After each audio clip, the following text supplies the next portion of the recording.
بسم الله الرحمن الرحيم. باب خيار الأمة بعد العتق. الفصل الأول. عن عروة عن عائشة أن رسول الله صلى الله عليه وسلم قال لها في بريدة: خذيها فاعتقيها، وكان زوجها عبدا فخيرها رسول الله صلى الله عليه وسلم فاختارت نفسها، ولو كان حرا لم يخيرها. متفق عليه. وعن ابن عباس قال: كان زوج بريدة عبدا أسود يقال له مغيث، كأني ينظر إليه يطوف خلفها في سكك المدينة يبكي ودموعه تسيل على لحيته. فقال النبي صلى الله عليه وسلم للعباس: يا عباس، ولا تعجب من حب مغيث بريدة ومن بغض بريدة مغيثا. فقال النبي صلى الله عليه وسلم: لو راجعته. فقالت: يا رسول الله تأمرني؟ قال: إنما أشفع. قالت: لا حاجة لي فيه. رواه البخاري. الفصل الثاني. عن عائشة أنها أرادت أن تعتق مملوكين لها زوج، فسألت النبي صلى الله عليه وسلم فأمرها أن تبدأ بالرجل قبل المرأة. رواه أبو داود والنسائي. وعنها أن بريدة اعتقت وهي عند مغيث فغيرها رسول الله صلى الله عليه وسلم وقال لها: إن قربك فلا خيار لك. رواه أبو داود.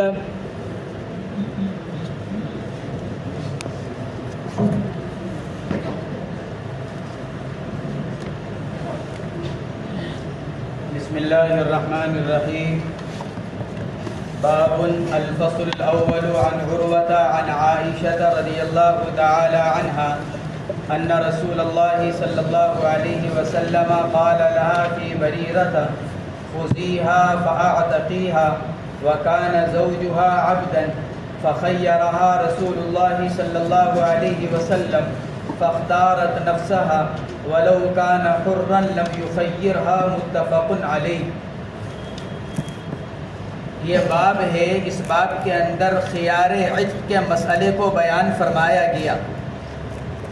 اگر کسی باندی کا نکاح اس کے آقا نے کر دیا ہو اس کی اجازت کے بغیر یا اس کی اجازت لے کر، اور پھر اس کے بعد اس کو آزاد کر دیا جائے، غلام اور باندی اگر ان کا نکاح ان کا آقا کر دے تو شرعاً وہ نکاح نافذ ہو جاتا ہے. غلام اور باندی کا کیا ہوا نکاح جو آقا نے کیا ہو وہ شرعاً نافذ ہو جاتا ہے.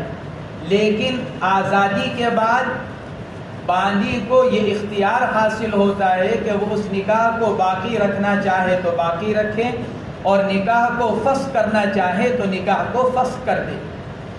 یہ اختیار باندی کو حاصل ہوتا ہے اس صورت میں جبکہ باندی کا نکاح آقا نے کیا ہو. اور اگر باندی نے خود سے نکاح کر رکھا ہے آقا کی اجازت لے کر، لیکن نکاح باندی نے خود کیا، تو پھر اس باندی کی آزادی کے بعد اس باندی کو اختیار کا حق حاصل نہیں ہوتا، کیونکہ وہ نکاح اس نے خود کر رکھا ہے. ہاں اگر آقا نکاح کرے تو چونکہ اس میں کسی درجے میں جبر پایا جا سکتا ہے باوجود اس کے کہ آقا نے اجازت لے کر کیا ہو، لیکن باندی سمجھتی ہے کہ میری اجازت کا کوئی فائدہ نہیں ہے، میں نہیں بھی اجازت دوں گی تو آقا اگر میرا نکاح کرنا چاہے گا کر دے گا. تو اس لیے اگر آقا کا کیا ہوا نکاح ہے تو باندی کو بعد عتق خیار فسخ حاصل ہوگا، غلام کو حاصل نہیں، اس لیے کہ غلام کو اللہ نے مرد ہونے کی وجہ سے طلاق دینے کا اختیار رکھا ہے. ایک آدمی نے اپنے غلام کا نکاح کیا، اس کے بعد اس غلام کو آزاد کر دیا گیا، تو غلام کو اللہ کی طرف سے یہ اختیار حاصل ہے کہ وہ بیوی کو طلاق دے کر علیحدہ کرنا چاہے علیحدہ کر دے. خیار فسخ حاصل نہیں ہوگا. یہی مسئلہ اس باب کے اندر بیان کیا گیا کہ اگر باندی کا نکاح آقا کی طرف سے پایا جائے اور پھر اس کے بعد باندی کو آزاد کر دیا جائے تو کیا باندی کو خیار عتق حاصل ہوگا؟ اس پر تو تمام ائمہ کا اتفاق ہے کہ اگر باندی کا نکاح کیا ہو آقا نے اور پھر اس باندی کو آزاد کر دیا جائے اور اس آزاد کردہ باندی کا شوہر غلام ہو، چاہے اسی آقا کا چاہے کسی دوسرے آدمی کا، اگر اس آزاد کردہ باندی کا شوہر اگر غلام ہیں تو بالاتفاق اس باندی کو خیار فسخ حاصل ہوگا. حنفیہ، شافعیہ، مالکیہ، حنابلہ، چاروں حضرات اس پر متفق ہیں اور چاروں مکتبہ فکر اس پر متفق ہیں کہ اس صورت میں آزاد کردہ باندی کو اپنے شوہر کے بارے میں خیار حاصل ہوگا اگر شوہر اس کا غلام ہو۔ لیکن اگر شوہر آزاد ہو،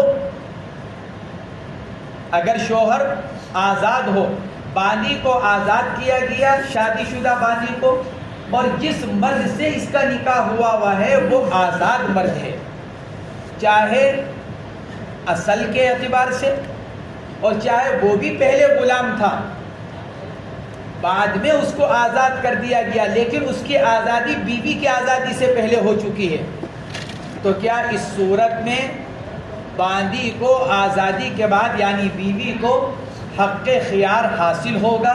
اس میں اختلاف ہوا۔ حضرات ائمہ ثلاثہ امام شافعی، امام احمد، امام مالک رحمہم اللہ، یہ حضرات یہ فرماتے ہیں کہ اگر آزاد کردہ عورت کا شوہر اگر آزاد ہے تو پھر اس صورت میں باندی کو حق خیار حاصل نہیں ہوگا۔ یہ تینوں ائمہ یہ فرماتے ہیں اور اس باب کی روایات سے استدلال کرتے ہیں کیونکہ ان روایات کے اندر اس کی صراحت ہے۔ حضرت بریرہ کو آزاد کیا گیا اور ان کے شوہر غلام تھے، اللہ کے نبی نے اختیار دیا، اگر شوہر آزاد ہوتے تو اللہ کے نبی اختیار نہ دیتے۔ اس باب کی ان روایات سے جمہور علماء نے استدلال کیا۔ حضرت امام ابو حنیفہ، سفیان ثوری، امام شافعی، ابراہیم نخعی، یہ حضرات یہ فرماتے ہیں کہ اگر اس آزاد کردہ عورت کا شوہر اگر آزاد ہے جب بھی بیوی کو اختیار حاصل ہوگا، گویا کہ بیوی کے آزادی کے بعد اس کو خیار فسخ حاصل ہوگا حنفیہ کے نزدیک، خواہ اس کا شوہر غلام ہو خواہ اس کا شوہر آزاد ہو۔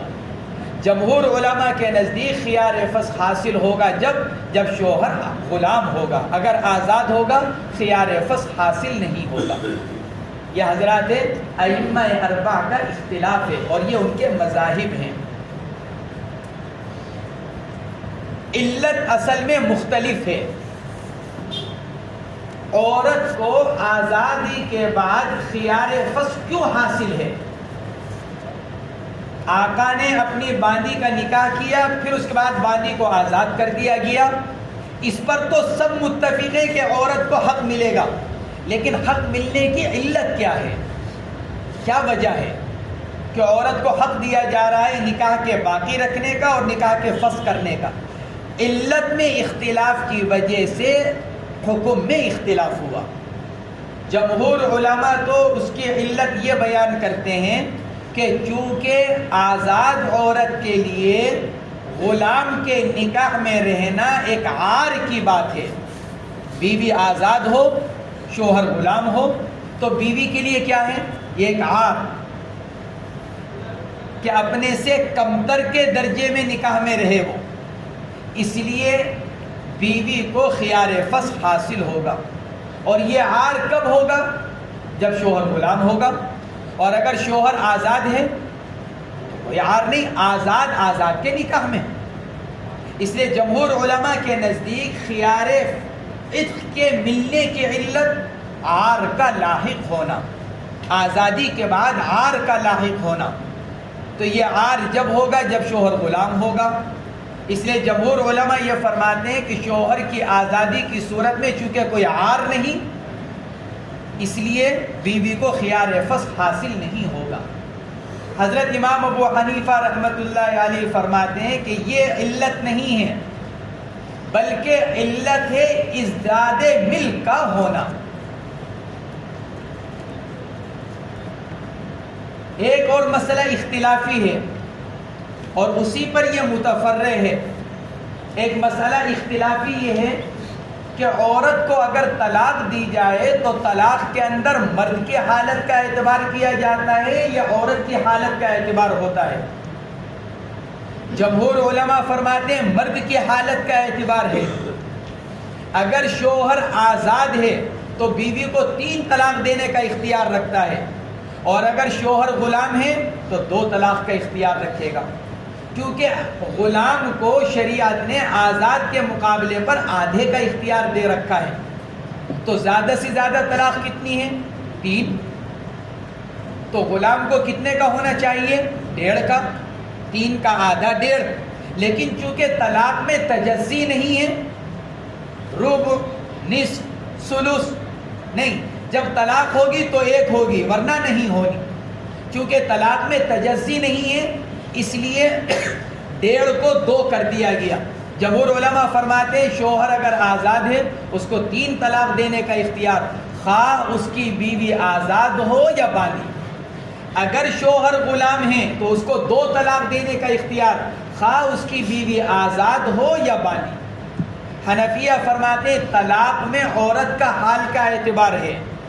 اگر عورت آزاد ہے تو وہ 3 طلاق تک اس کو دیا جا سکتا ہے، خواہ اس کا شوہر غلام ہو یا آزاد۔ اور اگر بیوی باندھی ہے تو اس کو 2 طلاق تک دی جا سکتی ہیں، خواہ اس کا شوہر آزاد ہو یا غلام۔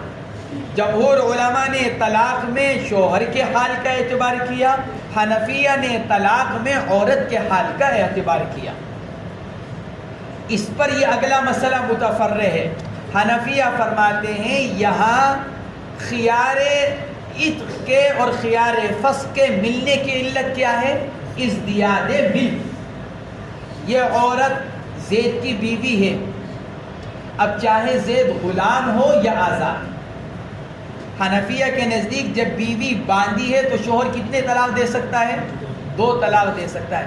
اب بیوی کو آزاد کر دیا گیا، جب بیوی کو آزاد کر دیا گیا تو اب اس کی طلاق 2 سے بڑھ کر 3 ہو رہی ہیں، گویا کہ شوہر کی ملک میں اضافہ ہو رہا ہے۔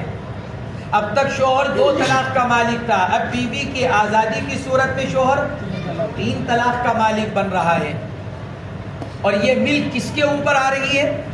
عورت کے اوپر حاصل ہو رہی ہے ملک، شوہر کو آ رہی ہے کس کے اوپر؟ بیوی کے اوپر۔ لہٰذا بیوی کو یہ اختیار حاصل ہوگا کہ وہ اپنے اوپر بڑھنے والی شوہر کی ملک کو باقی رکھنا چاہے باقی رکھے، رد کرنا چاہے رد کر دے۔ پہلی 2 طلاق تو خود بیوی نے منظور کر رکھی ہے، نکاح کو منظور کر کر۔ شوہر کو جو 2 طلاق کا اختیار ملا وہ کس کی وجہ سے ملا؟ بیوی کے نکاح کو قبول کرنے کی وجہ سے۔ اب بیوی کی مرضی کے بغیر شوہر تیسری طلاق کا مالک بنے گا، وہاں شوہر 2 طلاق کا مالک بنائے بیوی کی مرضی سے، اب شوہر کی ملک میں تیسری طلاق کا اضافہ ہو رہا ہے تو اس میں اعتبار کیا جائے گا کس کا؟ عورت کی رضامندی کا۔ جیسے ان 2 طلاق کے لیے عورت کی رضامندی، نکاح کی قبولیت، ایسے ہی تیسری طلاق کی ملک کے لیے بھی عورت کی رضامندی کا اعتبار کیا جائے گا۔ اگر عورت اس پر راضی ہو جاتی ہے یعنی نکاح کو باقی رکھتی ہے تو شوہر تیسری طلاق کا مالک بنے گا، ورنہ شوہر تیسری طلاق کا مالک نہیں بنے گا اور نکاح فسخ ہو جائے گا۔ یہ نہیں ہو سکتا کہ کوئی یوں سوچے کہ جی 2 طلاق کا مالک تو وہ پہلے سے چلا آ رہا ہے لہذا نکاح تو باقی رہنا چاہیے۔ فقہاء یہ فرماتے طلاق کے اندر تجزی نہیں ہے، یا تو شوہر کل طلاق کا مالک ہوگا یا شوہر کل طلاق کا مالک نہیں ہوگا، یا تو شوہر کل طلاق کا مالک یعنی 3 طلاق کا مالک، اور اگر غلام ہے تو 2 طلاق کا مالک۔ ایسا نہیں ہو سکتا کہ شوہر غلام ہے لیکن 1 ہی طلاق کا مالک، یا شوہر آزاد ہے اور 2 ہی طلاق کا مالک۔ نے مالک 3 طلاق کا ہوگا یا مالک 3 طلاق کا نہیں ہونا۔ اس لیے حنفیہ فرماتے ہیں یہاں خیار فسخ کے ملنے کی علت کیا ہے؟ ازدیاد ملک، عورت کے اوپر جو ملک میں اضافہ ہو رہا ہے شوہر کو، عورت کو یہ حق حاصل ہے کہ وہ اس ازدیاد ملک کو منع کر دے۔ اس علت کے مختلف ہونے کی وجہ سے ائمہ 4 کے درمیان اختلاف پیدا ہوا۔ جمہور علماء کے نزدیک شوہر آزاد ہے لہذا بیوی کو اختیار نہیں ہوگا کیونکہ بیوی کو کوئی عار لاحق نہیں ہو رہا ہے. اور حنفیہ کے نزدیک اگر شوہر آزاد ہے تو جب بھی بیوی کو اختیار حاصل ہوگا، کیونکہ بیوی کے اوپر ملک میں اضافہ ہو رہا ہے. یہ علت کے مختلف ہونے کی وجہ سے حکم مختلف ہوا. اس مسئلے کے اندر ائمہ اربعہ کے درمیان اختلاف کی وجہ حدیث عائشہ، اور حدیث عائشہ میں مذکور واقعہ بریرہ رضی اللہ تعالی عنہما. حضرت بریرہ کا واقعہ اس مسئلے کے اندر اصل حیثیت رکھتا ہے. حضرت بریرہ رضی اللہ تعالی عنہ باندھی تھی. کس کی باندھی تھی؟ اس میں مختلف اقوال ہیں کہ حضرت بریرہ رضی اللہ تعالی عنہ کس کی باندھی تھی. اس میں مختلف اقوال ہیں. بعض حضرات نے لکھا ہے کہ حضرت بریرہ رضی اللہ تعالی عنہ بعض انصار کی باندھی تھی. بعض حضرات نے لکھا ہے آل احمد ابن جہش کی باندھی تھی. بعض حضرات نے اور دیگر قبیلے لکھے ہیں. بعض حضرات نے لکھا ہے کہ وہ ایک یہودی کی باندھی تھی. مختلف اقوال ہیں حضرت بریرہ رضی اللہ تعالی عنہ کے باندھی ملک کے بارے میں. ان کے آقا نے ان کو مکاتب بنا دیا تھا، تم اتنا لا کر دے دو ہم تم کو آزاد کر دیں گے. حضرت بریرہ رضی اللہ تعالی عنہ کا آنا حضرت عائشہ کی خدمت میں تھا. ان کے پاس آتی تھی، حضرت عائشہ کی خدمت کیا کرتی تھی. جب واقعہ افک ہوا، جو تہمت والا واقعہ ہے، غزوہ بنی المصطلق میں جو واقعہ پیش آیا، جس کے بارے میں 3 قول ہیں، ہجری 4، ہجری 5، ہجری 6، تینوں قول ہیں اس کے وقوع کے بارے میں. اس وقت بھی حضرت بریرہ حضرت عائشہ کی خدمت میں تھی. گویا کہ حضرت بریرہ طویل زمانے سے حضرت عائشہ کی خدمت میں آیا کرتی تھی اور ان کے کام کاج کیا کرتی تھی. انہوں نے حضرت عائشہ سے اس کا تذکرہ کیا کہ میرے آقا نے مجھ کو مکاتب بنا دیا، میرے پاس تو کچھ بھی نہیں، میں کہاں سے لا کر دوں گی اتنے پیسے. حضرت عائشہ رضی اللہ تعالی عنہ نے ان سے بات کی، اگر میں تم کو تمہاری اس باندھی کی پوری قیمت ادا کر دوں تو تم اس کو مجھے بیچ دو گے؟ کام بیچ دیں گے، لیکن ولا ہمارے لیے رہے گا. ولا آزاد کردہ غلام کے انتقال کے بعد اس کی وراثت، کیونکہ جو غلام ہوتا ہے اس کا آگے پیچھے کوئی نہیں ہوتا، وہ تو دوسرے ملک سے پکڑ کر لایا ہوا ہوتا ہے جس کو غلام باندھی بنا کر لایا گیا. اگر اس کا خاندان بھی ہے تو وہ غیر ایمان والا ہوتا تھا. اس لیے غلام اور باندھی کی اگر آزاد بھی کر دیا جائے تو آزادی کے بعد اگر اس کا انتقال ہوتا تھا اور اس کے مرنے کے بعد اس کے خاندان کے مسلمان افراد نہیں ہوتے تھے تو اس کی ساری میراث کس کو ملتی تھی؟ اس آزاد کرنے والے آقا کو. تو ان لوگوں نے حضرت عائشہ سے یہ شرط لگائی، ہم بیچنے کو تو تیار، لیکن ولا کس کا؟ ولا ہمارا. اس کے مرنے کے بعد اس کی میراث ہمیں ملے گی. حضرت عائشہ رضی اللہ تعالی عنہ نے اللہ کے نبی سے عرض کیا، آپ ناراض ہوئے، فرمایا کہ نہیں، الولاء لمن اعتق، ولا تو اسی کا حق ہے جو آزاد کرے. جب تم اس کو خرید کر آزاد کرو گی تو ولا تمہارا حق ہوگا. بہرحال حضرت عائشہ رضی اللہ تعالی عنہ نے حضرت بریرہ کو خرید لیا اور خرید کر آزاد کر دیا. یہ ہے واقعہ. حضرت بریرہ کی شادی ہو چکی تھی پہلے ہی حضرت مغیث رضی اللہ تعالی عنہ سے. پھر حضرت بریرہ نے خریدا اور خرید کر آزاد کر دیا. خرید کر جب حضرت بریرہ کو آزاد کیا گیا، اب اس میں اختلاف ہوا کہ جب بریرہ کو آزاد کیا جا رہا تھا تو اس وقت ان کے شوہر مغیث یہ بھی غلام تھے، لیکن وہ بھی بعد میں آزاد ہو گئے تھے. جیسے بریرہ باندھی تھی، بعد میں ان کو آزاد کر دیا گیا، ایسے ہی مغیث بھی غلام تھے لیکن ان کو بھی آزاد کر دیا گیا تھا. لیکن اختلاف اس میں ہوا، روایات اس میں مختلف ہو گئیں. جس وقت بریرہ کو آزاد کیا جا رہا تھا اس وقت شوہر مغیث غلام تھے کہ آزاد ہو چکے تھے. یہ روایات مختلف ہوئی. حضرات جمہور علماء نے غلام ہونے کی روایات کو راجح قرار دیا، حضرات حنفیہ نے آزاد ہونے کی روایات کو راجح قرار دیا۔ جمہور علماء فرماتے ہیں بریرہ کی آزادی کے وقت مغیث غلام تھے، اس لیے اللہ کے نبی نے بریرہ کو اختیار دیا۔ اگر مغیث آزاد ہوتے اللہ کے نبی اختیار نہ دیتے۔ حنفیہ فرماتے ہیں کہ نہیں، بریرہ کی آزادی کے وقت بھی مغیث کیا تھے؟ آزاد تھے، آزادی کے باوجود اللہ کے نبی نے اختیار دیا۔ یہ روایات مختلف ہیں اس بارے میں، مصنف نے صرف ایک ہی طرف کی روایات بیان کی جو جمہور علماء کا مستدل ہے، حالانکہ مغیث کے آزاد ہونے کی روایات وہ بھی صحیح ہیں۔ امام ابو داؤد نے تو باقاعدہ باب قائم کیا، باب من قال حرن، یہ باب ہے ان لوگوں کی دلیل کے بارے میں جو یوں کہتے ہیں کہ مغیث آزاد تھے۔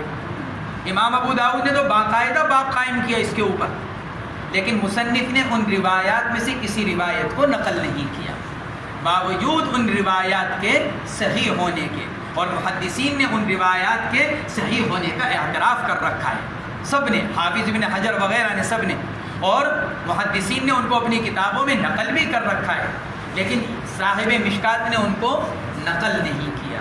شاید یہی وجہ ہے اس باب کے تحت فصل ثالث بھی نہیں لے کر آئے، اور فصل اول اور فصل ثانی پر ہی اکتفا کر لیا مصنف علیہ الرحمہ نے۔ فصل ثالث شاید اسی لیے نہ لے کر آئے ہوں کہ ورنہ کہیں ایسا نہ ہو کہ دوسری طرف کی روایات کو بھی بہرحال نقل کرنا پڑے گا، اس لیے مصنف نے دو ہی فصلوں پر اکتفا کر لیا۔ یہ اختلاف ہے حضرت مغیث رضی اللہ تعالی عنہ کے بارے میں۔ جمہور علماء نے غلام ہونے کی روایات کو ترجیح دی، حضرات حنفیہ نے آزاد ہونے کی روایات کو ترجیح دی، اور ان روایتوں کا دار و مدار حضرت عائشہ کے اوپر، کیونکہ حضرت عائشہ ہی صاحب واقعہ ہیں، کیونکہ عائشہ ہی بریرہ کو خرید کر آزاد کر رہی ہیں، بریرہ ایک طویل عرصے سے ان کی خدمت میں ہیں، اس لیے ان کے حال سے سب سے زیادہ واقف کون ہے؟ حضرت عائشہ، اور حضرت عائشہ ہی کی روایات مختلف ہو گئی۔ علامہ ابن قیم رحمۃ اللہ علیہ حنبلی المسلک ہیں، علامہ ابن قیم نے لکھا ہے حضرت عائشہ سے اس روایت کو ان کے 3 شاگرد نقل کرتے ہیں، عروہ، قاسم اور اسود۔ یہ حضرت عائشہ کے 3 تلامذہ، 3 شاگرد، عروہ، قاسم، اسود، یہ تینوں حضرت عائشہ سے حضرت بریرہ رضی اللہ تعالی عنہما کے واقعے کو بیان کرتے ہیں۔ ان میں سے اسود حضرت عائشہ سے صرف ایک طرح کی روایت نقل کرتے ہیں۔ حضرت اسود کی روایت حضرت عائشہ رضی اللہ تعالی عنہا سے یہ ہے کہ اسود آزاد، کہ مغیث آزاد تھے۔ حضرت اسود کی روایت حضرت عائشہ سے کیا ہے کہ مغیث بریرہ کی آزادی کے وقت آزاد تھے، صرف ایک طرح کی روایت نقل کرتے ہیں۔ حضرت اسود رحمۃ اللہ علیہ جو تابعی ہیں اور حضرت عائشہ رضی اللہ تعالی عنہا کے شاگرد ہیں۔ عروہ جن کی یہ روایت بھی ہے، عن عروہ عن عائشہ، یہ عروہ حضرت عائشہ سے دونوں طرح کی روایت نقل کرتے ہیں۔ ایک روایت یہ نقل کرتے ہیں کہ مغیث بوقت آزادی بریرہ خود غلام تھے، جیسے مصنف نے نقل کیا، اور دوسری روایت حضرت عروہ ہی کے حضرت عائشہ سے یہ ہے کہ مغیث خود آزاد تھے، اور حضرت عروہ کی یہ دونوں روایتیں صحیح ہیں، آزادی والی روایت بھی صحیح، غلامی والی روایت بھی صحیح۔ تیسرے بچے قاسم، حضرت قاسم حضرت عائشہ سے ایک روایت تو یہ نقل کرتے ہیں کہ مغیث بریرہ کی آزادی کے وقت آزاد تھے، اور دوسری روایت ان کی شک کی ہے، بھائی پتہ نہیں وہ آزاد تھے کہ غلام۔ حضرت عائشہ سے ان کی دوسری روایت شک والی، پتہ نہیں کہ وہ آزاد تھے یا غلام۔ اسود کی روایت آزاد ہونے کی، حضرت قاسم کی روایت ایک آزاد ہونے کی اور دوسری روایت شک کی، اور عروہ سے دونوں روایتیں، دو متعارض روایتیں منقول۔ لہذا عروہ کی روایت کو تو ختم کر دیا جائے کیونکہ ان سے دونوں روایتیں اور دونوں روایتیں صحیح۔ آگے بچے قاسم، قاسم سے ایک روایت یہ کہ وہ آزاد تھے، لہذا یہ روایت اپنی جگہ پکی ہو گئی۔ دوسری روایت ان کی یہ کہ شک ہے، شک والی روایت کو ختم کر دیا۔ تیسرے بچے کون؟ اسود۔ اسود کی بھی حضرت عائشہ سے روایت یہ ہے کہ مغیث آزاد تھے۔ حنفیہ فرماتے ہیں اما جان حضرت عائشہ رضی اللہ تعالی عنہ سے اکثر روایات کے اندر گویا کہ یہ نقل کیا جا رہا ہے کہ مغیث بریرہ کی آزادی کے وقت میں خود آزاد تھے، اس لیے ان کے آزادی کی روایت کو ترجیح دی جائے گی۔ یہ حضرات حنفیہ نے ان روایات کی طرف سے یہ جواب دیا۔ علامہ ابن حزم باوجود ظاہری المسلک ہونے کے یہ لکھتے ہیں ان روایات کے اوپر، جو لوگ یوں کہتے ہیں کہ مغیث آزادی کے وقت، بریرہ کی آزادی کے وقت آزاد تھے، ان کی روایات مثبت ہیں، اور جو لوگ یوں کہتے ہیں کہ مغیث آزاد نہیں تھے، ان کی روایات نافی ہیں، کیونکہ یہ بات تو طے شدہ ہے کہ مغیث غلام تھے، اس کے بعد آزاد ہوئے ہیں۔ تو جو لوگ یوں کہہ رہے ہیں کہ مغیث آزاد تھے، گویا کہ وہ یوں کہہ رہے ہیں کہ مغیث کو آزاد کر دیا گیا تھا، تو ان کی روایات مثبت ہوئیں۔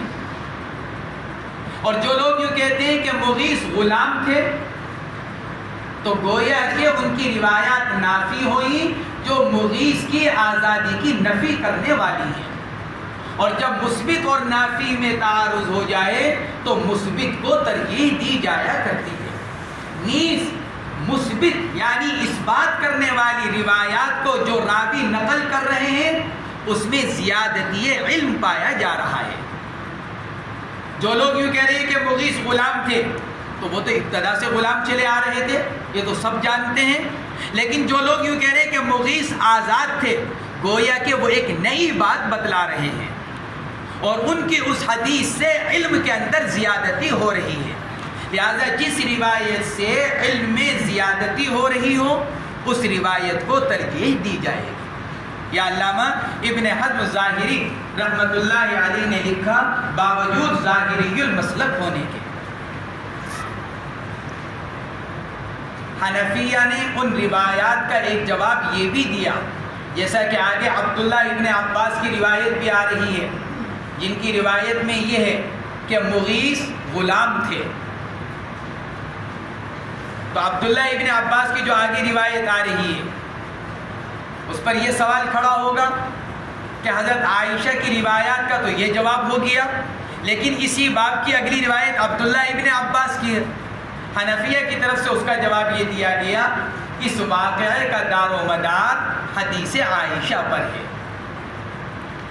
عبداللہ ابن عباس کی روایت پر دار و مدار نہیں ہے۔ اس واقعے کا دار و مدار حضرت عائشہ کی احادیث پر ہے، اور تحقیق سے یہ بات ثابت ہو چکی ہے کہ حضرت عائشہ سے اکثر روایات کے اندر یہ بات ثابت ہے کہ مغیث آزاد تھے۔ اور دوسرا جواب حضرت عبداللہ ابن عباس اور خود حضرت عائشہ کی دوسری روایت کی طرف سے یہ دیا گیا کہ جن روایات میں مغیث کو غلام قرار دیا جا رہا ہے وہ ما کانا کے اعتبار سے پہلے تھے، مغیث پہلے تھے، جنہوں نے یوں کہا کانا عبدن، وہ غلام تھے، تو یہ ان کے غلام ہونے کی جو خبر دی جا رہی ہے یہ ان کے زمانہ ماضی کے اعتبار سے کہ ابتدا میں وہ غلام تھے، اس کے باوجود اللہ کے نبی علیہ الصلوۃ والسلام نے جب ان کو آزاد کر دیا گیا، اس کے باوجود اللہ کے نبی نے حضرت بریرہ کو اختیار مرحمت فرمایا۔ یہ دوسرا جواب عبداللہ ابن عباس اور حدیث عائشہ کی طرف سے یہ دیا گیا کہ جن لوگوں نے ان کے بارے میں یہ نقل کیا کہ مغیث غلام تھے، وہ ما کانا کے اعتبار سے، ماضی کے اعتبار سے ان کے بارے میں خبر دی جا رہی ہے. اور حنفیہ نے استدلال ایک دوسری روایت سے بھی کیا، حدیث عائشہ سے تو استدلال ہے ہی، جن روایات کے اندر یہ فرمایا گیا کہ مغیث آزاد تھے. امام ابو بکر جساس رحمۃ اللہ علیہ نے احکام القرآن کے اندر اپنی سند سے ایک صحیح روایت نقل کی. جب بریرہ رضی اللہ تعالی عنہ کو آزاد کر دیا گیا تو اللہ کے نبی علیہ الصلوۃ والسلام نے حضرت بریرہ سے ارشاد فرمایا تھا، ملکتی نفسکی فاختاری، ملکتی نفسکی یا ملکتی بضعکی فاختاری، اب تم خود اپنی مالک بن گئی ہو. آزادی کے وقت حضرت بریرہ سے یہ فرمایا، ملکتی نفسکی، تم خود اپنی مالک بن گئی ہو، فاختاری، تم خود اختیار کر لو تمہیں مغیث کے نکاح میں رہنا ہے یا نکاح کو فسخ کرنا ہے. یہاں اللہ کے نبی علی الاطلاق فرما رہے ہیں، اور یہاں حضرت بریرہ کو اختیار دینے کی علت خود اللہ کے نبی کیا فرما رہے ہیں، تم خود اپنی مالک بن چکی ہو. جب اللہ کے نبی خود علت بیان کر رہے ہیں حضرت بریرہ رضی اللہ تعالی عنہ سے کہ تم خود اپنے نفس کی مالک بن گئی، یہ علت بیان کی جا رہی ہے، تو نبی کی علت کے مقابلے پر اب کوئی اور علت کو بیان نہیں کیا جائے گا. نبی علیہ السلام خود علت بیان کر رہے ہیں حضرت بریرہ سے، ملکتی نفس کی یا ملکتی بضع کی، تم اپنی شرمگاہ کی خود مالک بن گئی، تم اپنے نفس کی خود مالک بن گئی، یہ علت. آزادی کے بعد تم اپنی مالک، یہ علت ہو گئی. فاختاری، لہٰذا اس کے بعد تمہیں اختیار ہے، تم نکاح کو باقی رکھو یہ نکاح کو فسخ کرو، یہ اختیار دیا گیا. جمہور علماء کی طرف سے ایک بات یہ بھی کہی گئی کہ جی باندی کو آزادی کے بعد اختیار اس لیے دیا جائے گا تاکہ کفاءت کا مسئلہ پیدا نہ ہو. کہیں کا مسئلہ پیدا نہ ہو، کفاءت کا. جس وقت نکاح ہوا یہ بھی باندی، شوہر بھی غلام، دونوں برابر ہیں. لیکن جب باندی آزاد ہو گئی تو اب آزادی کے بعد اب اگر اس کا شوہر غلام ہوگا تو کفاءت کا مسئلہ آئے گا، اور اگر شوہر آزاد ہے کفاءت کا کوئی مسئلہ نہیں، دونوں برابر ہیں، وہ بھی آزاد تو کفاءت کا کوئی مسئلہ نہیں آئے گا.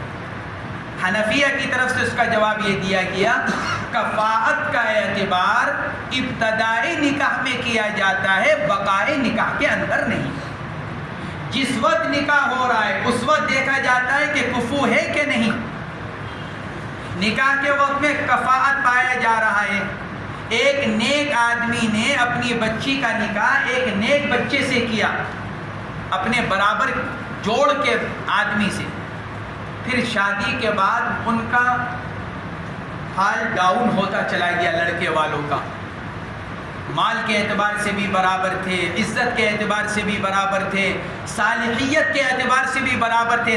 لڑکا نیک تھا، نیک طبیعت، لیکن اب شادی کے بعد کیا ہوا، لڑکے کا حال بگڑتا چلا گیا. تو لڑکی کو یہ اختیار حاصل نہیں ہے بالاتفاق کہ وہ یوں کہے کہ اب لڑکا میری جوڑ کا نہیں رہا، کفاءت ختم ہو گئی لہذا مجھے خیار فسخ حاصل ہو گیا. کہ کیوں؟ کیونکہ علماء یہ فرماتے ہیں کہ کفاءت کا اعتبار بوقت نکاح، جب ایک مرتبہ نکاح ہو گیا تو اب بقائے نکاح کے لیے کفاءت کا اعتبار نہیں ہے. اب یہاں پر جب نکاح کیا جا رہا تھا تو عورت بھی باندھی، شوہر بھی غلام، لہذا کفاءت پائی جا رہی تھی، نکاح قائم ہو گیا. اب اس کے بعد اب اگر شوہر اگر غلام بھی ہے اور بیوی کو آزاد کر دیا گیا تو جمہور یوں کہتے ہیں کفاءت کا مسئلہ.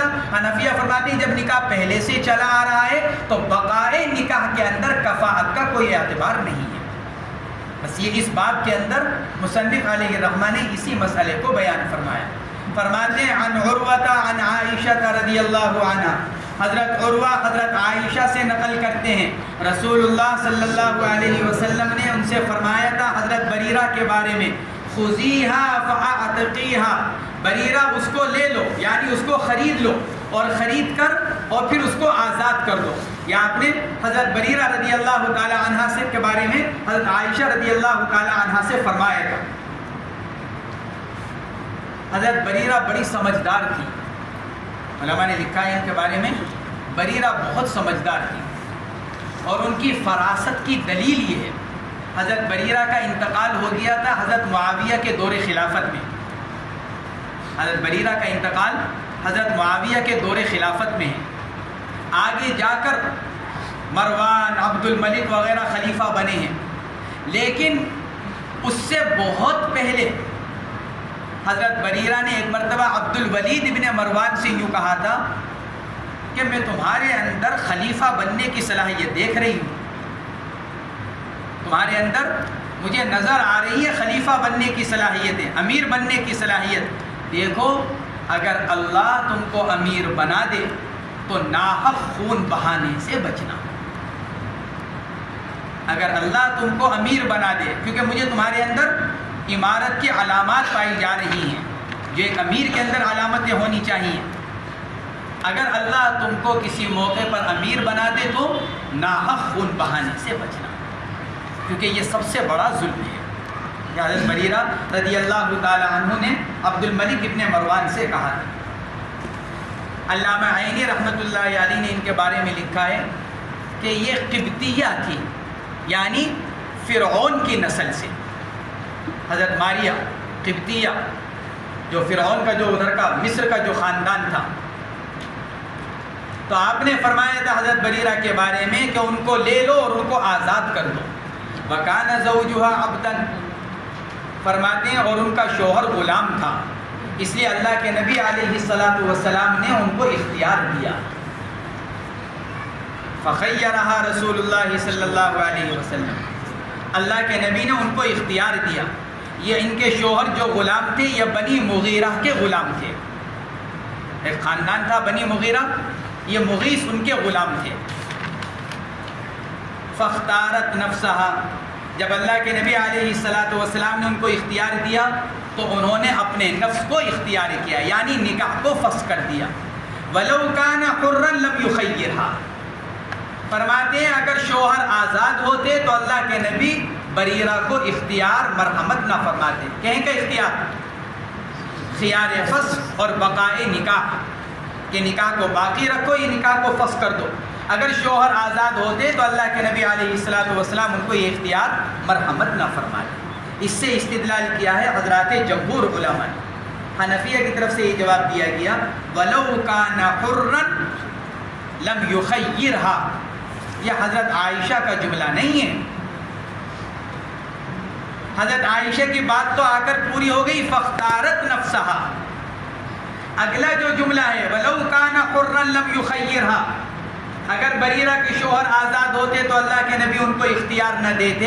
حنفیہ فرماتے ہیں یہ حضرت عائشہ کا جملہ نہیں ہے بلکہ یہ جملہ عروہ کا ہے، چنانچہ امام نسائی اور امام ابو داود نے یہی نقل کیا، خود حافظ ابن حجر نے اس کا اعتراف کیا، اور مصنف علیہ الرحمہ کا اشارہ بھی اسی طرف ہے۔ اگر وَكَانَ زَوْجُهَا حُرًّا، اگر یہ حضرت عائشہ کا ہی جملہ ہوتا تو مصنف کو اوپر عن عروہ عن عائشہ کہنے کی ضرورت نہیں تھی، پھر تو مصنف یہ کہتے ہیں عن عائشہ رضی اللہ تعالی عنہ، لیکن چونکہ اس جملے کے بارے میں محققین یہ لکھ رہے ہیں کہ یہ عائشہ کا جملہ نہیں ہے، اس لیے مصنف کو ضرورت پیش آئی عروہ کا اضافہ کرنے کی، تو خود مصنف علیہ الرحمہ یہ اشارہ کر رہے ہیں، ان کی عبارت یہ بتلا رہی ہے کہ عن عروہ عن عائشہ کہ وَلَوْ كَانَ حُرًّا لَمْ يُخَيِّرْهَا، یہ حضرت عائشہ رضی اللہ تعالی عنہ کا جملہ نہیں ہے بلکہ یہ جملہ مدرج ہے، یعنی حضرت عروہ کی طرف سے اس کا اضافہ کیا گیا۔ اور خود حافظ بن حجر رحمۃ اللہ علیہ جو شافعی المسلک ہیں اور حنفیہ کے مقابلے میں متشدد ہیں، انہوں نے بھی اس کا اعتراف کیا کہ یہ جملہ حضرت عائشہ کا نہیں ہے بلکہ حضرت عروہ رحمۃ اللہ علیہ کا ہے۔ اگلی روایت حضرت عبداللہ ابن عباس کی ہے، کان زوج بریرۃ عبدا اسودا۔ عبداللہ ابن عباس رضی اللہ تعالیٰ عنہ فرماتے ہیں کہ حضرت بریرہ کے شوہر ایک کالے غلام تھے، عبدن اسود اے عبدن کا اسود، کاف تشبیہ کا محذوف ہے، یعنی بد شکل تھے، جیسے کالا غلام ہوتا ہے یعنی بد شکل، بدصورتی کو بیان کرنے کے لیے لفظ اسود لایا گیا، صرف رنگ کے کالے نہیں بلکہ صورت کے بد شکل تھے۔ اور حضرت بریرہ بہت خوبصورت تھی، محدثین نے لکھا ہے حضرت بریرہ خوبصورت تھی جسمانی اعتبار سے، اور حضرت مغیث بد شکل تھے۔ فرماتے عبدن اسود یقال له مغیث، شوہر کا نام مغیث نقل کیا جاتا ہے، کأنی انظر الیہ، حضرت عبداللہ ابن عباس فرماتے گویا کہ میں ان کی طرف دیکھ رہا ہوں، یعنی ان کی بدصورتی گویا کہ میرے چہرے کے سامنے، میری آنکھوں کے سامنے، کأنی انظر الیہ، ان کا چہرہ گویا کہ میری نگاہوں میں ہے۔ یطوف خلفہا فی سکک المدینہ، جب حضرت بریرہ اپنے کام کے لیے گھر سے باہر نکلتی تو مغیث مدینے کی گلیوں میں ان کے پیچھے پیچھے پھرتے۔ حنفیہ فرماتی یہ بھی دلیل ہے اس بات کی کہ مغیث آزاد تھے، اس لیے کہ اگر مغیث غلام ہوتے آقا کیوں ان کو مہلت دیتا کہ وہ اپنا سارا وقت بریرہ کے پیچھے لگائیں؟ پھر تو آقا ان کو اپنے کام میں مشغول رکھتا، اور یہ مستقل بریرہ کے پیچھے پھر رہے ہیں مدینے کی گلیوں میں۔ حنفیہ فرماتے ہیں یہ بھی دلیل ہے اس بات کی کہ مغیث آزاد تھے، اپنے وقت کے خود مالک تھے، ان کے وقت کا مالک کوئی اور نہیں تھا، اگر ان کے وقت کا مالک کوئی اور ہوتا تو وہ ان کو بازاروں میں بیکار پھرنے کی اجازت نہ دیتا۔ یطوف خلفہا فی سکک المدینہ، وہ پھرتے تھے بریرہ کے پیچھے پیچھے مدینے کی گلیوں میں، سکک جمع ہے سکتن کی گلی، یبکی ودموعہ تسیل علی لحیتہ، دونوں جملے حالیہ ہیں، روتے ہوئے، اور حال یہ ہے کہ ان کے آنسو ان کی داڑھی پر گرتے رہتے تھے، یعنی مستقل روتے رہتے تھے اور بریرہ سے درخواست کرتے رہتے تھے۔ ہمارے بعض اکابر نے اس روایت کے اندر تو نہیں ہے، اس کے اندر تو ہے کہ وَدُمُوعُهُ تَسِيلُ عَلَى لِحْيَتِهِ، بس اتنا ہی ہے، لیکن بعض روایات کے اندر جو جملہ آتا ہے بریرہ کے پیچھے روتے روتے پھرتے تھے بریرہ کو پٹانے کے لیے، ہمارے بعض اکابر نے اس کا ترجمہ یہ کیا کہنے کے لیے، یہ خالص ٹھیک اردو زبان کا جملہ ہے، ان کو پٹانے کے لیے، یعنی تاکہ ان کو دیکھ کر رحم آ جائے، طبیعت میں کچھ نرمی پیدا ہو جائے اور وہ پٹ جائیں، یہ اس کا ترجمہ کیا۔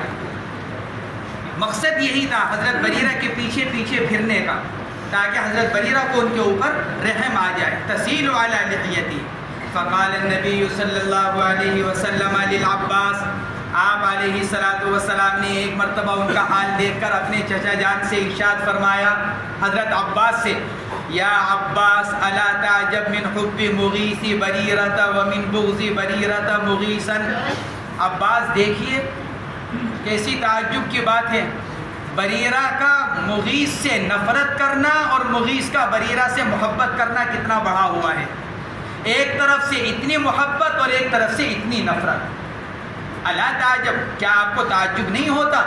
مغیث کی بریرہ سے محبت اور بریرہ کا مغیث سے بغض کتنا بڑھا ہوا ہے۔ اسی پر ملا علی قاری رحمۃ اللہ علیہ نے لکھا ہے کہ روایات سے یہ مفہوم ہوتا ہے کہ یہ واقعہ یا تو سن 9 ہجری کا ہے یا سن 10 ہجری کا ہے، اس لیے کہ حضرت عباس رضی اللہ تعالی عنہ فتح طائف کے بعد مدینہ منورہ رہنے کے لیے آئے، اور فتح طائف آخر میں جا کر ہوا، تو یا تو یہ واقعہ حضرت بریرہ حضرت مغیث کا سن 9 ہجری کے آخر کا یا سن 10 ہجری کا۔ فقال النبی صلی اللہ علیہ وسلم لو راجعتیہ، یا کے ساتھ۔ آپ نے ایک مرتبہ حضرت بریرہ رضی اللہ تعالیٰ عنہ سے فرمایا لو راجعتی ہی، لو تمنی کے لیے بھی ہو سکتا ہے، لو شرطیہ بھی ہو سکتا ہے، اس صورت میں اس کی جزا محذوف ہوگی۔ کیا ہی بہتر ہو اگر تم اس سے رجوع کر لو، یعنی دوبارہ نکاح کر لو، کیونکہ بریرہ نے تو نکاح ختم کر دیا تھا، نکاح تو ختم ہو چکا تھا۔ لو راجعتی ہی، کیا ہی بہتر ہو اگر تم ان سے رجوع کر لو یعنی نکاح کر لو، یہ فرمایا اللہ کے نبی علیہ الصلوۃ والسلام نے۔ تو حضرت بریرہ، میں نے کہا نا کہ حضرت بریرہ بہت ہوشیار تھی، اور ان کی ہوشیاری کی علامتیں جو عبد الملک ابن مروان سے انہوں نے کہا تھا، عبد الملک ابن مروان سے جو کہا تھا انہوں نے، فوراً اللہ کے نبی سے عرض کیا تأمرونی، حمزہ استفہامیہ محذوف ہے، اتأمرونی، اے اللہ کے نبی کیا یہ آپ کی طرف سے بطور وجوب حکم ہے کہ میں مغیث سے رجوع کر لوں؟ بطور وجوب فرما رہے ہیں، اگر آپ کی طرف سے بطور وجوب ہے پھر مجھے کوئی اختیار نہیں، میں آپ کی بات کو قبول کروں گی۔ آپ نے فرمایا انما اشفع، نہیں وجوباً نہیں کہہ رہا ہوں، اشفع صرف سفارش کر رہا ہوں، اور سفارش مستحب ہوتی ہے، سفارش واجب نہیں ہوتی۔ اشفع، میں صرف سفارش کر رہا ہوں، اور سفارش کیا ہے؟ مستحب۔ قالت لا حاجت لی فی، حضرت بریرہ رضی اللہ تعالی عنہ نے فرمایا اللہ کے نبی مجھے ان سے مراجعات میں کوئی ضرورت نہیں، میرا دل نہیں چاہتا ان کے ساتھ رہنے کو۔ لا حاجت لی فیہ ای فی مراجعتہ، ان سے رجوع کرنے میں مجھے کوئی دلچسپی نہیں ہے۔ لا ضرورت، مجھے کوئی ضرورت نہیں، مجھے کوئی دلچسپی نہیں۔ حضرت بریرہ رضی اللہ تعالی عنہ نے جواب میں یہ فرمایا، معلوم ہوا کہ سفارش مستحب ہے، یہ مشورہ ہے، اور مشورہ مستحب ہے، اور مستحب کو قبول کرنا کوئی واجب نہیں ہے۔ مستحب مستحب کا درجہ رکھتا ہے، واجب واجب کا درجہ رکھتا ہے۔ اس لیے حضرت بریرہ رضی اللہ تعالی عنہ نے حضور اکرم صلی اللہ علیہ وسلم کے اس مشورے کو قبول نہیں کیا۔ اس سے یہ مسئلہ نکلا کہ مستحب کا پورا کرنا ضروری نہیں، مشورے کو قبول کرنا کوئی ضروری نہیں جب معاملہ انفرادی ہو۔ ہاں جب معاملہ اجتماعی ہو تو آدمی کو حتی الامکان مشورے پر عمل کرنا چاہیے۔ ایک ہے معاملہ انفرادی اور ذاتی، وہاں آدمی کے لیے مشورے پر عمل کرنا مستحب کا درجہ رکھتا ہے، لیکن جب معاملہ آ جائے اجتماعی تو پھر آدمی کو حتی الامکان اس مشورے کی پابندی کرنی چاہیے۔ تو یہاں معاملہ چونکہ انفرادی تھا، حضرت بریرہ کا اپنا ذاتی تھا، اس لیے حضرت بریرہ رضی اللہ تعالی عنہ نے اس مشورے کو قبول نہیں فرمایا اور منع فرما دیا۔ اس سے ایک تو یہ بات معلوم ہوئی، حاکم، سردار، ذمہ دار، اس کے لیے اچھا ہے کہ وہ اپنی رعایا کے لیے سفارش کر دیا کرے۔ حضور اکرم صلی اللہ علیہ وسلم جو تمام سرداروں کے سردار ہیں، آپ علیہ السلام سفارش فرما رہے ہیں۔ اس سے ایک تو یہ بات معلوم ہوئی کہ حاکم کو، اگر کوئی آدمی حاکم کے پاس آئے کہ جی آپ میری طرف سے سفارش کر دیجئے، تو حاکم کو اپنی حکومت کے رعب میں نہیں رہنا چاہیے، میں اتنا بڑا ہوں میں اس کی سفارش کروں، یہ نہیں سوچنا چاہیے، بلکہ جہاں سفارش سے کام بن سکتا ہو یا آنے والے کو تسلی ہو سکتی ہو، اگرچہ مجھے پتا ہے کہ میری سفارش قبول نہیں ہوگی، لیکن میں منع کروں گا تو یہ یوں سمجھے گا کہ میرا کام نہیں کرنا چاہتے، یا میری بات کی کوئی اہمیت نہیں ہے، میں غریب ہوں اس لیے میری بات کی طرف توجہ نہیں کر رہے ہیں، تو آدمی کو چاہیے جا کر سفارش کرے۔ حضرت عبداللہ ابن عباس رضی اللہ تعالیٰ عنہما ماہ رمضان کے آخری عشرے کے اعتکاف میں تھے۔ آخری عشرے کا اعتکاف سنت مؤکدہ ہے، اعتکاف میں تھے، ایک آدمی کو دیکھا بڑے دنوں کے بعد، پریشان، فکر مند، متفکر، بلایا، پوچھا کیا ہوا؟ کہ جی اتنا قرضہ ہے، تنگ دستی ہے، جس آدمی کا قرضہ ہے ہر وقت پریشان کرتا ہے، جہاں مل جائے ٹوکتا ہے، لوگوں کے سامنے ذلیل کرتا ہے، بڑی پریشانی کی زندگی گزر رہی ہے۔ فرمایا اگر تم چاہو تو میں تمہاری کوئی سفارش کروں؟ جی اس سے اچھی اور کیا بات، آپ تو اللہ کے نبی کے چچازاد بھائی ہیں، اگر آپ سفارش کر دیں۔ فوراً اٹھے، دروازے پر پہنچے، جوتے اٹھائے، دروازے سے باہر نکل گئے۔ اس آدمی نے کہا حضرت آپ تو اعتکاف میں ہیں، سوچا کہ شاید بھول گئے عبداللہ ابن عباس اپنے اعتکاف کو، میری بات کیوں اس میں شاید ذہن سے نکل گیا۔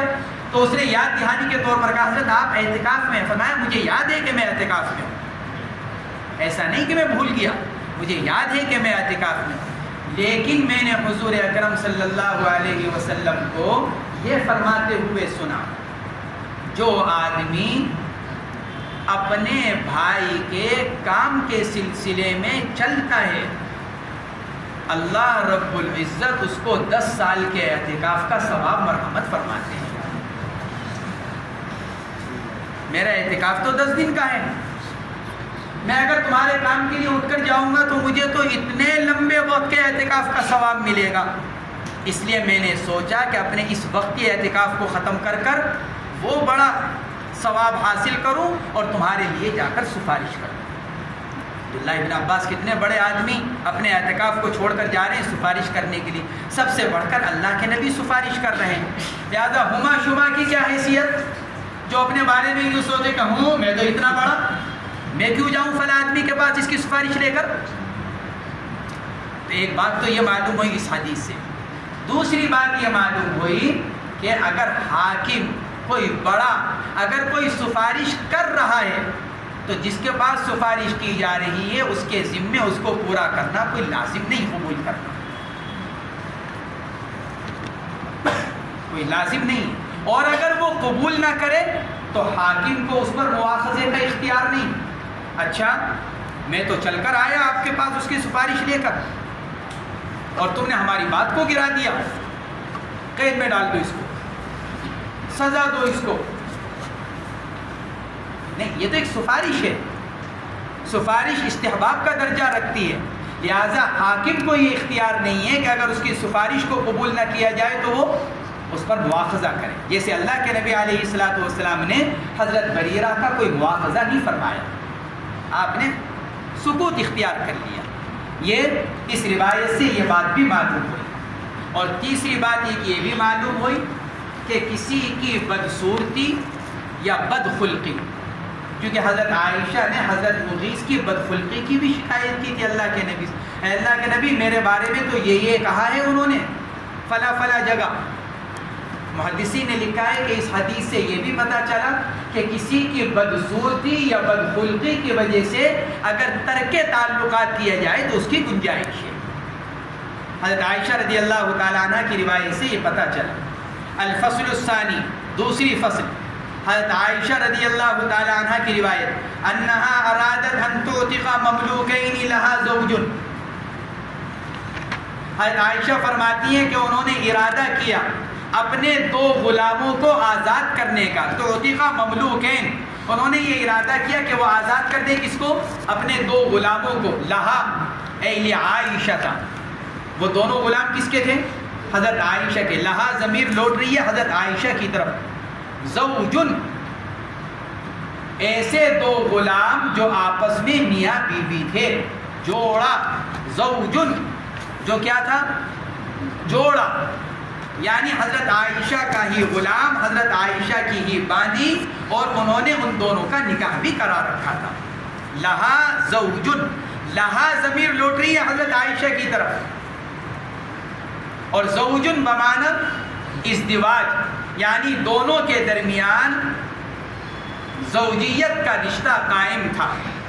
بعض نسخوں کے اندر زوجن کے بجائے زوجین ہے، مملوکتینی زوجین، مملوکینی زوجینی، گویا کہ تثنیہ ہی کا صیغہ ہے، مطلب یہی ہے کہ وہ دونوں آپس میں میاں بیوی تھے۔ حضرت عائشہ نے اللہ کے نبی سے معلوم کیا، فسألت النبی صلی اللہ علیہ وسلم یا فسألت النبی صلی اللہ علیہ وسلم، حضرت عائشہ نے اللہ کے نبی سے معلوم کیا اجی میں آزاد کس طرح کروں، ان کو ایک ساتھ کر دوں، آگے پیچھے کروں، اگر آگے پیچھے کروں تو پہلے کس کو کروں بعد میں کس کو کروں؟ پہلے غلام کو کروں شوہر کو یا پہلے باندی کو کروں بیوی کو؟ فَأَمَرَهَا أَن تَبْدَأَ بِالرَّجُلِ قَبْلَ الْمَرْأَةِ، اللہ کے نبی نے ان کو یہ حکم فرمایا کہ وہ عورت سے پہلے مرد کو آزاد کرے، باندی سے پہلے غلام کو آزاد کرے. یہ اللہ کے نبی نے فرمایا. اس کی علت کیا ہے؟ جمہور علماء نے اپنے مذہب کے اعتبار سے علت بیان کی، حنفیہ نے اپنے مذہب کے اعتبار سے علت بیان کی، کیونکہ تعلق اس کا بھی اوپر ہی سے ہے. جمہور علماء تو یہ فرماتے ہیں اللہ کے نبی نے جو یہ حکم فرمایا پہلے غلام کو آزاد کرو، وہ اس لیے فرمایا کہ اگر پہلے باندی کو آزاد کر دیتی، شوہر اس کا کیا تھا؟ غلام، تو عورت کو کیا حق حاصل ہو جاتا؟ خیار فصح حاصل ہو جاتا، چونکہ دونوں غلام اور باندی ہیں. اب اگر پہلے باندی کو آزاد کرتی تو شوہر ابھی غلام ہے، تو بیوی کو آزاد ہوتی کیا حاصل ہوتا؟ خیار فصح شوہر کے غلام ہونے کی وجہ سے. اس لیے اللہ کے نبی نے فرمایا پہلے شوہر کو آزاد کر دو، پھر اس کے بعد بیوی کو آزاد کرو تاکہ اس کو خیار فصح حاصل نہ ہو. یہ جمہور علماء نے اپنے مذہب کے اعتبار سے علت بیان کی. حنفیہ کا چونکہ یہ مذہب نہیں ہے، حنفیہ نے علت دوسری بیان کی. حنفیہ فرماتے ہیں کہ آزادی ایک فضیلت کی چیز ہے. آزادی کیا ہے؟ ایک فضیلت، شرف، اور شرف کے اندر مرد کو مقدم کیا جاتا ہے. فضیلت اور شرف کی چیزوں میں مقدم کون؟ مرد. اس لیے اللہ کے نبی نے یہ فرمایا پہلے مرد کو آزاد کرو. حنفیہ فرماتے ہیں قدم الرجل لشرفہ، اللہ کے نبی نے مرد کو مقدم کیا. کیوں؟ اس کے شرف، اس کے بڑے ہونے کی وجہ سے، اس کی عظمت کی وجہ سے. بعض حضرات نے لکھا ہے جمہور علماء نے جو وجہ بیان کی ہے علت، وہ علت صحیح نہیں ہو سکتی. جمہور علماء کیا علت بیان کر رہے ہیں؟ اللہ کے نبی نے پہلے غلام کو آزاد کرنے کا حکم اس لیے فرمایا تاکہ عورت کو خیار فصح حاصل نہ ہو. بعض حضرات نے لکھا ہے اس کے اوپر حضور پاک علیہ السلام کی شان سے یہ بات بعید ہے کہ اللہ کی طرف سے، شریعت کی طرف سے ایک عورت کو جو حق حاصل ہونے والا ہو، اللہ کے نبی اس کو اس حق کے حاصل ہونے سے مروک دے. بھئی یہ خیار فصح کا حق تو کون دے رہی ہے اس کو؟ شریعت دے رہی ہے. ایک عورت کو ایک حق حاصل ہو رہا ہو اور اللہ کے نبی کیا کر دیں؟ اس عورت کا حق ضائع کر دیں، اس عورت کا حق تلف کر دیں، اور ایسا مشورہ دیں کہ جس میں ایک کا حق ضائع ہو رہا ہو. اللہ کے نبی کی شان سے یہ بات بعید ہے. اس لیے یہ علت اور یہ وجہ بیان کرنا یہ صحیح نہیں ہے. تو فَأَمَرَهَا أَن تَبْدَأَ بِالرَّجُلِ قَبْلَ الْمَرْأَةِ، رواہ ابو داؤد والنسائی. وعنها أن بريرة عتقت وهي عند مغیث رضی اللہ تعالی عنہما. حضرت عائشہ کی ہی روایت ہے کہ حضرت بریرہ آزاد ہوئیں، عتقت، حضرت بریرہ آزاد ہوئیں، وہی عند مغیث، اور وہ مغیث کے نکاح میں تھی. فخیرہا رسول اللہ صلی اللہ علیہ وسلم، آپ علیہ السلام نے اختیار شوہر اور فسخ نکاح میں ان کو اختیار دیا اور یہ ارشاد فرمایا ان قریبہ کی فلا خیار لکی. دیکھو تمہیں اختیار تو مل رہا ہے، لیکن اگر تمہارے شوہر نے تمہارے آزادی کے بعد تم سے قربت کر لی، جماع کر لیا، تمہارا اختیار ختم. کیوں؟ اس لیے کہ آزادی کے بعد بھی تمہارا اپنے شوہر کو اپنے اوپر قابو دینا یہ علامت ہے اس بات کی کہ تم نکاح کے بقا پر راضی ہو. اس لیے فرمایا فلا خیار لکی. صاحب بدائع علامہ کاسانی رحمۃ اللہ علیہ نے یہاں پر لکھا ہے اس مسئلے کے تحت میں کہ عورت کو جو خیار عتق حاصل ہوتا ہے وہ اختتام مجلس کا. جس مجلس میں عورت کو آزاد کیا جا رہا ہے، عورت کو خیار فسخ کا نکاح کب تک ہے؟ خیار فسخ کا اختیار کب تک ہے؟ اختتام مجلس تک. اگر عورت نے مجلس کے ختم تک اپنے نکاح کو فسخ نہیں کیا اور مجلس ختم ہو گئی تو عورت کا اختیار ختم ہو گیا. نیز اختتام مجلس تک بھی عورت کو اختیار اس وقت تک ہے جب تک کہ اس کی طرف سے کوئی ایسا عمل نہ پایا جائے جو نکاح کے اوپر رضامندی پر یا جو اس کو خیار ملا ہے اس سے اعراض پر دلالت کرنے والا نہ ہو. یا تو کوئی ایسا عمل کر لیا جو نکاح پر رضامندی پر دلالت کرتا ہو، جیسے اپنے شوہر کو اپنے اوپر قابو دے دیا، جماع پایا گیا، یا کوئی اور ایسا عمل قبلہ لمس جو نکاح پر رضامندی پر دلالت کرتا ہو، یا صراحتاً یوں کہہ دیا کہ میں تو نکاح پر راضی ہوں، تو پھر اختتام مجلس تک خیار نہیں رہے گا، ختم ہو گیا. یا دلالتاً پایا جائے کوئی عمل، یا پھر کوئی ایسا عمل پایا جائے جو اعراض پر دلالت کرتا ہو. مثلا عورت کو آزاد کیا گیا اور اسی مجلس میں اس نے کیا کیا، اپنے نکاح کو فسخ کرنے کے بجائے کوئی ایسا کام کیا جس سے ایسا لگے کہ وہ نکاح کو فسخ نہیں کرنا چاہتی، تو اس کا وہ خیار فسخ ہو جائے گا. ہاں اگر محض بیٹھ کر سوچ رہی ہے، کچھ نہیں کیا، آقا نے کہا ہم نے تم کو آزاد کر دیا، اب یہ آزاد کردہ باندی بیٹھی ہے، کچھ جواب نہیں دیا، ہاں نہیں، کوئی ایسا عمل بھی نہیں کیا جو یا تو نکاح پر رضامندی کے پر دلالت کرے یا اعراض پر دلالت کرے، کچھ نہیں کیا، صرف خاموش بیٹھی سوچ رہی ہے، تو حنفیہ فرماتے ہیں اس کا خیار فسخ نہیں ہوگا. کہ کیوں؟ اس لیے کہ اس میں یہ بھی تو احتمال ہے کہ خاموش رہ کر سوچ رہی ہوں کہ کیا کروں، نکاح کو باقی رکھوں یا نکاح کو فسخ کر دوں، اور سوچنے کے لیے وقت چاہیے، لہٰذا اس کا یہ خیار ممتد ہوگا مجلس کے اختتام تک. یہ صاحب بدائع نے اس کے بارے میں یہ تفصیل دی. ہاں اگر آزادی کے فوراً بعد شوہر کو اختیار دے دیا تو یہ تو دلالت پائی جا رہی ہے اس بات پر کہ یہ عورت اپنے شوہر کے نکاح میں رہنے پر رضامند ہے، جبھی تو اس سے جماع کر رہی ہے. اسی کو اللہ کے نبی نے ارشاد فرمایا ان قریبہ کی یعنی جامعہ کی، اگر شوہر نے تم سے جماع کر لیا فلا خیار لکی، تو اب اس کے جماع کے بعد تم کو خیار عتق